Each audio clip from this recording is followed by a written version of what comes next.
Hey, how you doing? Right. I'm good. I don't use Google Chrome, so it took a while. Oh, did it give you some problems? Yeah, but everything's good. Oh, okay. Yeah, I apologize about that. First and foremost, thank you so much for coming on the platform. I really appreciate you taking out the time to stop by. Oh, no, my pleasure. Thank you for inviting me. Definitely, it's an honor. You've been doing some amazing work. For the viewers who may not recognize you, could you let them know who you are and what you do? Well, I'm a historian. I teach history at Case Western Reserve University in Cleveland, Ohio, and I teach American history, women's history, fashion history. I wrote a book about fashion and feminism. I also edit a journal called Dress that look at history of fashion and material culture, and I write and do all kind of things that look at the connections between culture and politics and why it matters. And yeah. Oh, okay, that's real cool. I'm from Cleveland, Ohio. That's where I was born and raised. I'm currently in Ghana now, but big shout out to Case Western Reserve. Definitely a staple in the city. Yeah. Let me see now. Okay, now I wanted to ask you about your book, Dress for Freedom. What exactly inspired you to write that book, and what is it about? Yeah, so I was very curious why feminism and feminists in general have such a bad PR, and why kind of like everybody's like, oh, they're anti-fashion, they're ugly. There's always kind of like I'm not a feminist because I like to wear high heels and wear lipstick. And I was really curious of where that kind of like stereotype came from. And when I start to look at like the history of it and the history of the movement, I actually discovered that feminists were very fashionistas and they were fashion savvy and they thought very seriously about their appearance and how they look. And I was like, okay, there's a story here to tell. So my book is really about how feminists or women in general use fashion and appearance to promote feminist ideas and agendas throughout the 20th century, starting with the 19th century and what we call the Gibson girl and kind of like the bicycle and the new woman, towards the suffragist who fought for voting rights, to kind of like more the flappers of the 1920s and World War II, and kind of like the 1960s and 70s women's movement, what kind of like what we think of as feminism, really coming all the way to the book was published in 2021. So the elections were very much in mind when I finished writing that book. So thinking about Hillary Clinton, about Kamala Harris, and about kind of like how women in politics really use fashion. We're now in on another campaign season, so that's another thing that is definitely on the mind. But I really think that fashion is something that is relevant, for always, not just for election time.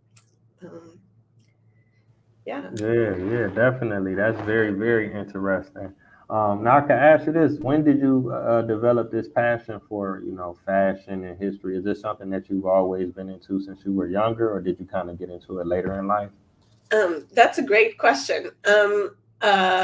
I was always kind of like into history and into women's history. So I really, when I started my PhD program, I really wanted to do something about the feminist movement. To tell you the truth, I mean, I didn't think that fashion would be my kind of like place where I ended up being. Like I'm not a sewer. I'm not like a designer. Like I've never like I like to wear clothes and buy clothes, but I'm not kind of like coming from the maker point side of the industry. But it was really, for me, I'm a very visual person in my kind of like the way I think. So when I started to kind of like, oh, what can I write about the feminist movement that would be new and novel? And so I started to look at images and pictures and I found like, this is actually something that I like to do more than reading, long reports or censuses or letters. I really had fun with like looking at images and then looking at garments themselves and really thinking about kind of like how you can read objects and kind of like get the history of that. So that's kind of like how I came to that project, and found like that fashion is a really fascinating field, because we all wear clothes and we all use clothes to say something. So it's really, and it kind of like a field that allows you to do a lot of things because it's also like a very big industry. So you can talk about labor and you can talk about capitalism and you can talk, about that side of fashion, and you can talk about the people who work in fashion, and you can talk about kind of like more the expressive way of fashion. So I felt like this is enough of a rich field that I would be able to say something interesting. So I kind of like, ended up being a fashion historian, I guess. Okay, that's cool. It's real cool because a lot of people take history for granted, especially women's history. So it can be very empowering for a lot of people to discover a lot of the information that you have to share. Yeah, and it's something that for me it was really important that, sometimes we think, oh, fashion is not important and it's kind of like it's a silly thing, and you're right, and sometimes people treat women's history this way, and for me it was really important to say, no, fashion is actually a very serious topic and very serious matter, like women's history, and we need to kind of like treat those things seriously because, it is a big part of our lives. Yeah, definitely. Now you have a website. Yeah, I do have a website where people can find links to where to buy my book and kind of like things that I've written to all kind of newspapers and other places. So yes, it's not the most tech savvy website, but people can find the things that I wrote there, and if they want to look more into and kind of like they want to buy my book, they can certainly do that through my website or to other places where books are sold on the internet. It's available. Yeah. Oh, okay. Yeah, I'm definitely sure the viewers will check that out. You have worked on a lot of interesting things. I wanted to ask you about that. You mentioned like newspapers. Now, I was looking online. Did you wrote an article for Guardian recently about Vice President Harris? Yes, yes. So that was my last publication, kind of like looking at her and her fashion politics. She, I think, had like decided that she doesn't want fashion to be an issue in her campaign, and that's totally her right to do that. Um, and I think, as a Black woman, she's kind of like in a difficult position. Like, she doesn't want people to talk too much about her fashion. She wants to talk about the serious issues and her policies. So she's trying to deflect from like talking about fashion. But I think that, I wish she would have made a different choice. And in this article, I kind of like posed, Shirley Chisholm, who was the first Black woman to run for president in a major party, as a model to think about how you can be a serious politician who talks about, serious issue while also kind of like cultivating a really interesting image and kind of like play with fashion in ways that kind of like not playing it safe with like a dark suit and like she does. And, you know, I understand why she does it. But as a fashion historian, I'm kind of like, and more color. You know, I wish she would be more adventurous with her choice. Yeah, definitely. That's very interesting because I guess I don't know. Like, say for a president, have you ever seen a president wear like a red suit? Are they like only supposed to wear certain colors or something? Does that like? Because you know they'll say like certain colors may invoke certain emotions from people or something like that. Is that true or? I mean, yeah, I mean, it's true that, right? I mean, we don't talk about men's fashion as much as maybe we should talk about. And you're right, and most presidents do kind of like choose to wear dark suits as well, and I think that's why she does it. But you know, we had presidents who had, you know, Ronald Reagan was, and he was a movie star before he was a president. So he kind of like understood kind of like fashion and media and how to, you know, work the camera in ways that I think other president maybe didn't understand as much. So he was kind of like more creative with his choice of fabrics. But it also was the 80s. So I think like it was more of a colorful decade than what we are living today. But you know, but I think every president found his own kind of like nation style. Like Biden has its aviators, and you know, Trump has its MAGA hats. Like everyone picks, you know, a thing that really kind of like is a marker of his image. And I hope that, you know, Kamala will have the chance to do that for her as the first president, you know, female president, first Black president, first women of color president. So she has a lot of firsts going on. So she can really think of what a president looks like, and really kind of like reshape that, I think.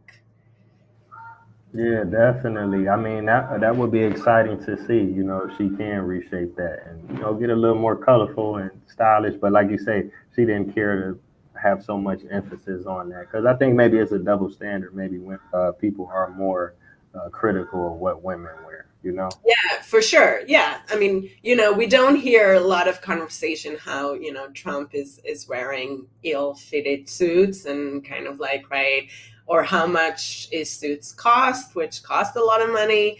You know, but we do have those conversation about women in politics, and this is a double standard that women needs to navigate. And I think, you know, she does a good job in navigating this by kind of like making fashion a non-issue. But as a fashion historian, I'm kind of like, well, girl, show more color. Right, definitely. I agree with you. Now you have a segment on the Saturday Evening Post, common threads. Yes. And that's a really nice opportunity for me to kind of like write about topics that kind of like either did not get into the book, or things that are kind of like outside of what I write usually. But it's a way for me to kind of like, oh, let's write about like a fun thing, you know. I think the last one was about the Olympics, and kind of like uniforms in Olympics, and kind of like it's a way for me to like once a month to think about kind of like a interesting historical episode that maybe, you know, people are not so well aware of. So I'm really happy for that opportunity, to have this, you know, if I have an idea, I can put it on in writing. Yeah, definitely. I wanted to ask you more about the article about the Olympics and the, you know, the fashion from different countries because I'm a world traveler. I've been to 70 countries, so one of the things that I always, you know, pay attention to is the different types of fashion and style, you know, that people have.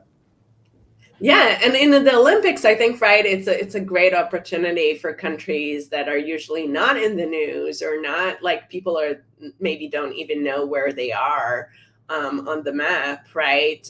It's for them to kind of like showcase, either their national costume or kind of like national colors, and really kind of like show their image to their world. So I think like events like the Olympics are really, and countries know that, and that countries really invest a lot in kind of like designing the uniforms. So they don't just design the uniform for them to, to enhance the athletic activity. Like, of course, no one is kind of like appearing in something that they cannot compete in. But there's always kind of like this idea of like, how can I show my country pride and my country nationality through the clothes?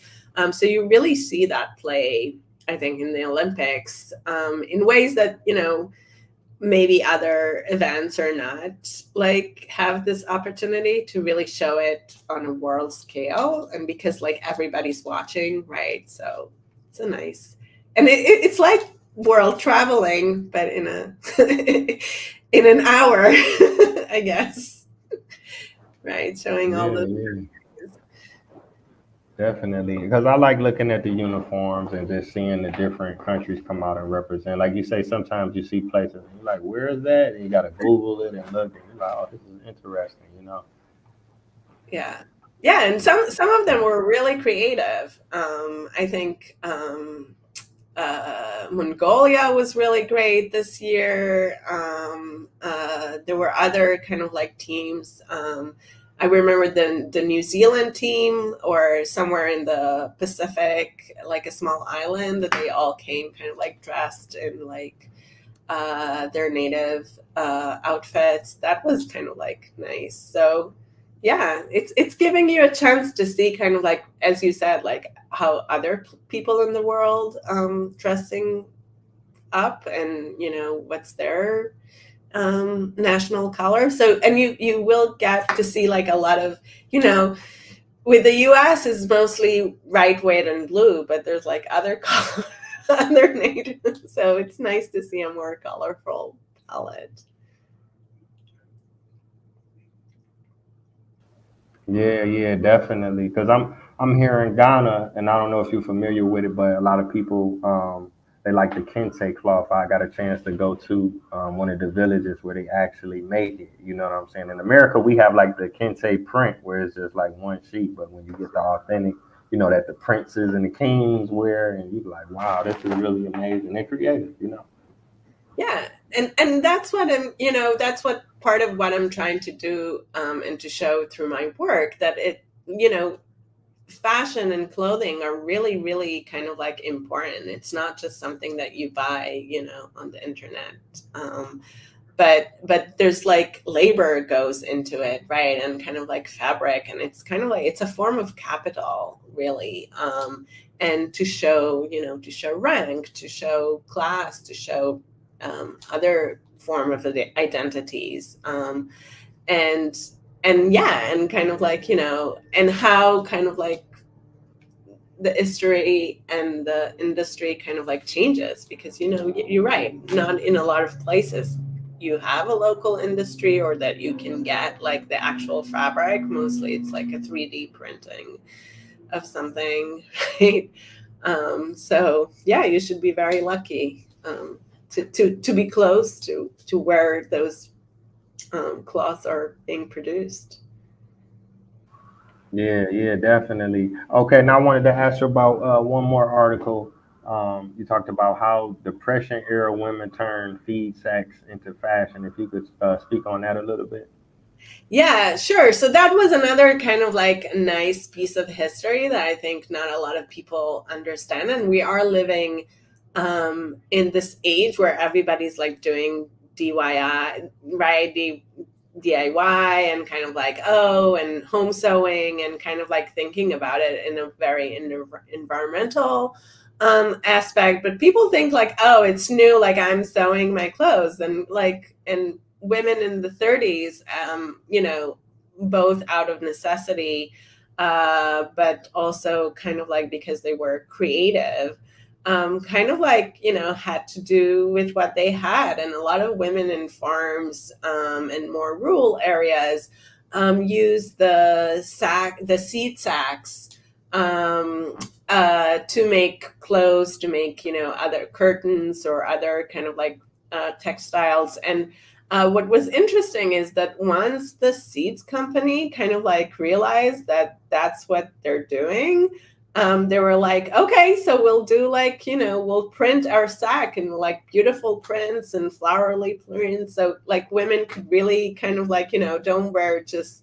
you know, uh, rough fabrics that looks bad, but kind of like really using it and kind of like understanding that and that's a really kind of like, I think, an interesting story of how like the consumers really kind of like influence the makers, because seed companies are not like in the business of fashion. They're in the business of selling seeds and flour. And they realize, oh, like we can get like, the housewives to buy our brand because we have like the most beautiful, fabric.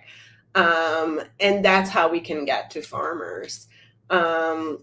So it's a really interesting kind of like of how innovative these women were and worked with what they have really to make really beautiful clothing that I know like I got a lot of kind of like comments of like, oh, my grandmother used to have those dresses, and I remember as a child like sewing those dresses. So I think it was kind of like also nostalgia for a lot of people to know about this. I think not a lot of, like, I like to highlight those anecdotes that not a lot of people know about. Yeah, yeah, definitely. I mean, they had to be innovative during those times in the 30s. A lot of people, they don't take the time out to think about, the childhood of their parents or their grandparents. But like you say, some people were still old enough to kind of remember, so. Yeah. And yeah, and even in tough times, people wanted to look good. I mean, and to have nice dresses. And that's another thing to kind of like think about, that, even in tough times or times of crisis, people don't give up on kind of like the little joys in life. So that's what I'm here for, to write about those little joys. Yeah, yeah, definitely. You're right. You're right. Now I can ask you. You did some work with the Cleveland History Center. You were, I guess, focusing on the Wade family and the Gilded Age of Cleveland. If you could speak about that, because like I say, I'm from Cleveland. You have like Wade Park and Wade Oval. Is that any connection? Yes, that is the connection. I mean, so the Wade family was a very prominent family in Cleveland. The grandfather was one of the founders of Western Union, so that's where he made his millions and billions of dollars. And that was the land. He owned the land that is now kind of like Wade Park and Wade Oval and the Cleveland Museum of Art. So all this area was his. And he was a very interesting person, and he was a big philanthropist, and he kind of like decided to give the land to the city of Cleveland, and to in kind of like requiring them to build a museum. And the Cleveland Museum of Art, which is free for all always. As a Clevelander, you know that right, that that you can go to the museum for free, and that's because Wade said that. That kind of like and he gave a lot of the art collection in that museum is actually art that he collected through his traveling in the world. So Cleveland, need to say a lot of thanks to the Wade family in that sense. But it was really a time when rich people. Rockefeller is also from Cleveland. Like, we have a lot of big names. Cleveland used to be the fourth largest city in the country at that time. So a lot of millionaires were there. And there was really kind of like this idea that you need to give back to society. You don't need to just kind of like amass those amounts of money to yourself. So that we have like a lot of kind of like cultural institutions we have in Cleveland, the public library, the orchestra, the Cleveland Museum of Art, are all kind of like, were made possible through kind of like those donations and to those support. I mean, even the Cleveland Clinic, the UH, like all of those are kind of like because, rich people gave money to build those institutions that we're still having today. So yeah, it was really interesting. That was what brought me to Cleveland, researching about this family, especially the women in this family, and kind of like how Wade really kind of like is connected to the history of Cleveland. So that was a fun time. And, and my kid always kind of like was happy because I worked at the carousel. That's what he remembered from the Cleveland History Center, that they have a carousel. So he told his teacher, like, my mom works on the carousel. And I had to tell her that technically he's right. Oh, wow. That's cool. That's real cool. Yeah, a lot of people don't know, man. Cleveland was a very, very prominent place. I mean, what they call it, Millionaires Row, like you said, Yeah. Rockefeller and Wade, and a lot more people as well, Right. And yeah. Definitely. Let me see. Okay, we're about 26 minutes in. I wanted to ask you maybe like one more question. Now, you worked on the Margret Sanger Papers project. Now, I wanted to ask you, what exactly is that? And also, I guess when you say Margaret Sanger, is some people are on one side and some people are on the other. But in today's world, we have so much information out there, but sometimes it's true and sometimes it's not. So if you could just speak to that. Sure. So the Margret Sanger Papers is located in New York University, where I did my PhD, and that's how I kind of like got involved in the project. They kind of like digitized some of her collections and speeches. That was what I worked on. Yeah, Sanger, Margret Sanger was kind of like she's a very complicated person, like many people in history, right? She was a very big proponent of the birth control movement. She really believed that women should control their reproductive life. They have the right to choose when and if to have babies. And she was very kind of like a big advocate for that. She was very involved also in, she founded Planned Parenthood, and also was very much involved in kind of like the studies about the birth control pill, again, because she really believed that women should control this and not be dependent on men. So she really wanted to find a birth control contraceptive that women can control. And I know there's a lot of, and as I said, she was also a very complicated person. She was a person of her time, in times where eugenics were very popular science across the board. She began her life as a radical, but she was, she was sent to prison for giving out information about abortion and birth control. So she started very radical, but she really understood that she needs, in order for to be able to, for women to have abortion and to have access to reproductive right, she really needs the cooperation of the medical institution. So in her later life, she really kind of like became more conservative because she really wanted to appeal to doctors and to work with them, to collaborate with them to get the goals that she wanted. So she's kind of like, so some people would say she was racist and eugenist, which was probably true. But I think, right, we need to understand that nothing is like black and white in history. Like, and she's a good example of like how complicated people can do sometimes good things and sometimes bad things, and we need to kind of like not just overwrite her from history, but really understand both her contributions, but also her limitations, to kind of like the situation that we are now, in this, world of that we're still fighting for access for reproductive right and abortion. So her job is certainly hasn't ended in this regard. Yeah, definitely. I know they just had the presidential debate recently, and like you say, it's something that people are still trying to, I guess, resolve, in America. And I appreciate you speaking on it because, like I say, there's so much information out there. You don't know exactly what to believe, but you are somebody that actually took the time to, get a better understanding of those times and, the things that she was trying to do. Yeah, yeah, and I think she's a complicated person. um, she's not. We don't need to make people of the past heroes or villains, but really to understand that they were people like us and they had their own faults, and and put that in the context of history. I think it's important.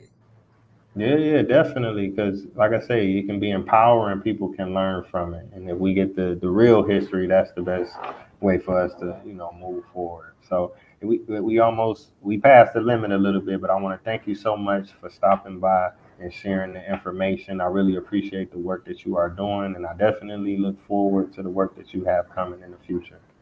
Thank you, and thank you so much for inviting me to the show. All right, now take care. You too.